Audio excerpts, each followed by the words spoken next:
Alright, workout from home number 14 here at the Four Bells Fitness Emporium. Today, following push-up day, it is a lower body focused day, more specifically hinging, more actually deadlifting-ish stuff, depending on what you have available. If you're at home with a barbell, it could be deadlifting.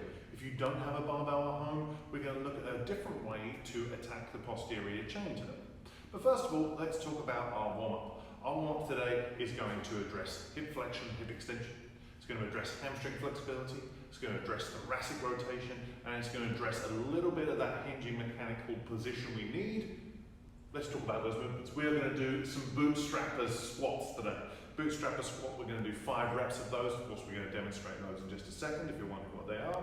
From there, we're going to do a reverse lunge with rotation, trying to open the hips as well as the thoracic spine, get a little bit of rotation in there, doing 3 reps per side. And from there, we're going to do 5 reps per side of a single leg deadlift. We are going to do these 3 movements 3 times to get us ready for our posterior chain focused day. So when it comes to the bootstrapper squat, essentially what we're looking at is kind of 2 things working together. The first is hip flexion. Can I get down into a good squat position? And the second is hamstring flexibility. How good can I, how well can I lengthen my hamstring? So when it comes to the bootstrapper squat, the first step is realizing that it doesn't need to be a perfect squat. So I'm just going to squat down. If that means that my back is round and I look a bit like Gollum, doesn't matter. I'm okay to hang out here. From here, all I'm going to do is grab my toes, and if I can hold on to my toes, I'm going to straighten out the legs and then come back down into the squat. And you can even let go of the toes and hang out if you want to. Grab the toes, straighten out the legs, and come back down into that squat. So if your hamstrings are really tight and holding onto the toes does not happen for you, you can maybe put your fingertips on your toes or grab your ankles, whatever works best for you. So we're going to be doing 5 bootstrapper squats. Bum down, bum up, bum down. From there, reverse lunge with rotation. So with the reverse lunge, doesn't matter what leg I start off, I'm going to step back. So let's say I step back with the right leg, right hand comes to the floor, I then rotate up with the left hand. So I'm always looking at the fingers. If I can keep an eye on the fingers, that means that from there I can make sure that I'm not overextending the shoulder. If I can't see the fingers, who knows what's going on up here? So make sure you can always see the fingers. We're going to come back and forth for 6 total reps in our reverse lunge with rotation. Last but not least, our single leg deadlift. As always, like a Romanian deadlift position on just one leg. I'm going to stand on that one leg, I'm going to push the hip back, hip pushes back, I load the hamstring, load the glute, bring the torso close to parallel, I then drive the hip forward and squeeze the buns on that working side. I'm going to do 5 reps on my less good or least balancy or less strong leg. Weaker leg first, strong leg second. So we're doing 5 bootstrapper squats, 3 per side, 6 total of a lunge of rotation, and then from there we are doing 5 per side of a single leg deadlift, and that is the warm-up today.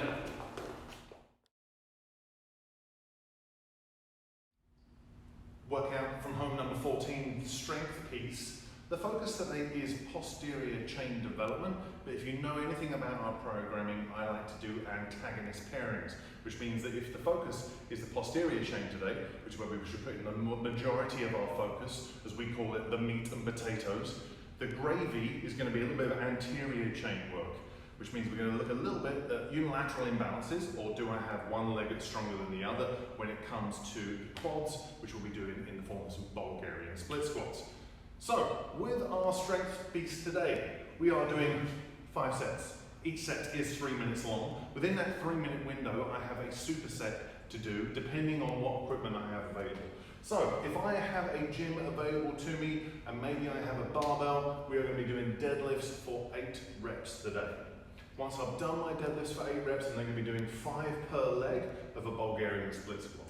The focus with the deadlift today is with those 8 reps. If you've done 8 reps in a deadlift before, we should be trying to, at the end of set 5, or maybe set 4 and 5, we should be getting to that weight and then seeing if we can beat it slightly.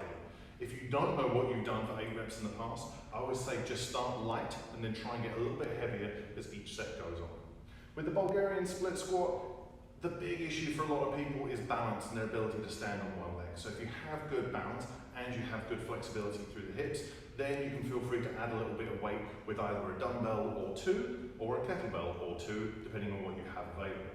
If you don't have a barbell available and we're just at home, we are going to do something else for the posterior chain today, something called a hamstring walkout, sometimes called a glute workout, not workout, glute walkout, or for some people even call them like a hamstring inchworm.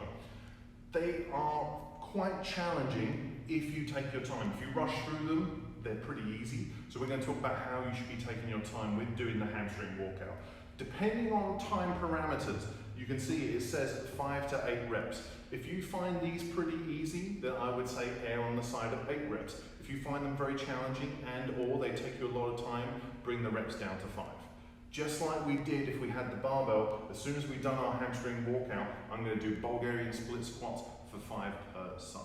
So let's talk very quickly about barbell deadlifting today. So here at the gym, we do, I'd say the majority of deadlifting we do is conventional deadlifting. So we don't do a lot of sumo, we do a lot of conventional deadlifting. So when it comes to our conventional deadlift, which is what we're doing today, as always, I want my feet in a position where I can feel like I can generate the most force with the hip. So if you and I were going to have a jumping competition, you wouldn't be jumping with your feet super wide, you wouldn't be jumping with your feet super close, you'd be somewhere around hip width where you felt like you could generate a lot of force through the hip. That's where I want to have my feet when I'm deadlifting today. So as I've set my feet up, barbell covers where my shoelaces, the knot in my shoelaces is. I set up my hands. Again, if the back is rounded when you set up your hands, it's no problem. You've still got time to set up. Hips low, chest high. I can feel the hamstrings and the glutes. Shoulders and hips raised together. When I get to the knee, it's a big hip drive through. I push the hips back, and when the bar gets to the knee, shoulders and hips come down together. So the way up and the way down are always mirrors of each other. So our barbell deadlifts today, we're going to be doing 8 reps, and if we can, we're going to be getting progressively heavier. So if you don't have a barbell, let's talk about what we could be doing at home instead. Oh hi, hamstring walkout time. So with the hamstring walkout, essentially what I'm looking to do is start almost in a kind of a glute bridge situation where I am supine, I am facing the ceiling. So I'm going to start here on the floor, and all I'm looking to do really is put my hands on the floor, have my legs and my heels close to my bum, and I'm going to bridge up. So I've got to squeeze the glutes to start off with, make sure the buns are engaged. From here, I'm going to slowly walk the feet out. Slowly, little tiny steps, until my bum is just a few inches off the floor, and then slowly walk the feet back in. Walk the feet out. Slowly walk the feet back in. You should be feeling a big contraction through the hamstring and the glutes. If you're finding this way too easy, I find that for myself, when I'm finding these a little bit more difficult, I have a habit of making bigger steps with the feet. So try and slow it down a little bit and make tiny little steps. So again, if you're at home with a barbell, it's deadlifting, and if you're not, it's hamstring walkouts. And depending on time parameters, I would say 5 to 8 reps. The Bulgarian split squat, or sometimes referred to as the rear foot elevated split squat, is a fantastic exercise, not only that addresses single limb strength, so the foot that's on the floor, how strong are my quads and do I have balance between both legs, but also helps build flexibility if you do it correctly. The term split squat pretty much means that we're getting into almost like a pseudo split position. With the legs as they are, essentially what happens is one foot leg comes forwards, one leg comes backwards as we do our Bulgarian split squats, coming into a little split. So how do we get set up? What I need to do is, if I have my calves against the bench, I need to be approximately the length of my shin away from the bench. There's no exact science for how to do this, but my approach that I've found worked very well over the years is roughly 3 feet lengths away is where I need to be. I'm then going to rest the non-working leg, the toes on the bench. Make sure that your ankles feel good and you're not resting your ankle on the edge of a wooden box or something sharp. So make sure your toes and feet feel nice. From here, when I come into my Bulgarian split squat, it's not about just bringing the knee to the floor, it's about coming into that split position. So I'm trying to take this knee and I'm trying to push it back. So the knee comes back as it comes down, and then I drive forward, squeeze the glute on this side. Load the quadriceps, send the knee back, touch the knee to the floor if you can, and then stand back up. So if you are feeling pretty good at body weight with those, then I would recommend that you hold on to maybe one kettlebell or one dumbbell transversely or diagonally, or if you prefer two dumbbells or two kettlebells. We are doing 5 per side of the Bulgarian split squat. Try and make it as challenging as you can.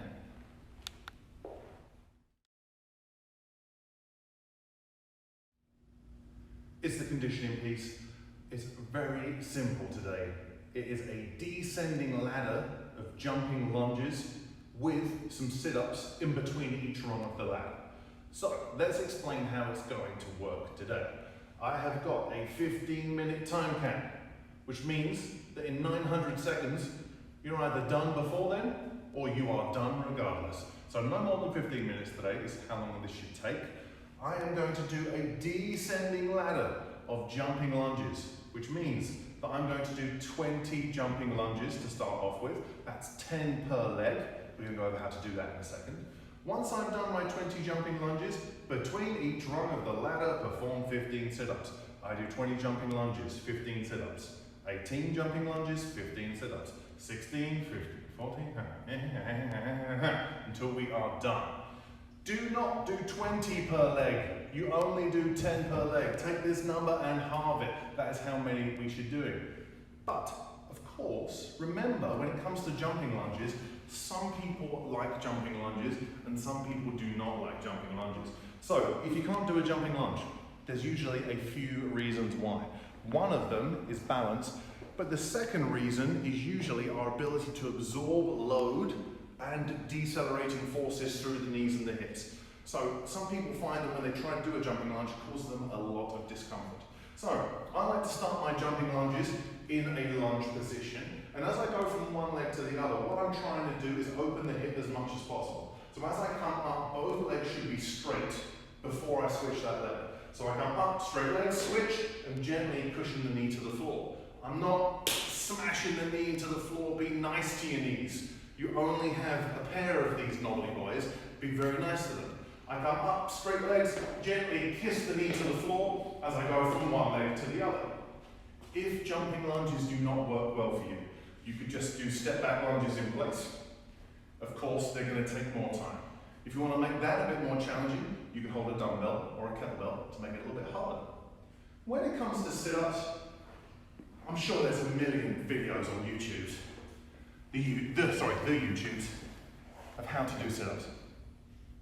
Here's the way I do it. I like to have my legs at about 90 degrees, and I like to do them what I call vampire style with the hands here. If I don't do this, I find I have a habit of throwing my hands forward and using that momentum to help me finish the rep. If you find that your hip flexors and your low abs aren't that strong, you may find the feet come off the floor. So if you need to anchor your feet, feel free to stick them underneath 2 dumbbells or underneath your sofa, whatever you have. So setting up, legs at about 90 degrees, vampire style with the arms. I lay down, make sure the upper back and head touch the mat. I sit up, elbows touch the knees, and we are doing 15. So, descending ladder, 20, 18, 16, 14, 12, 10, 8 of jumping lunges, going back and forth. Remember, split that number in half. We're not doing 20 on one leg and 20 on the other. And then in between each rung of the ladder, it is 15 sit-ups. We are trying to get all of that done in under 15 minutes.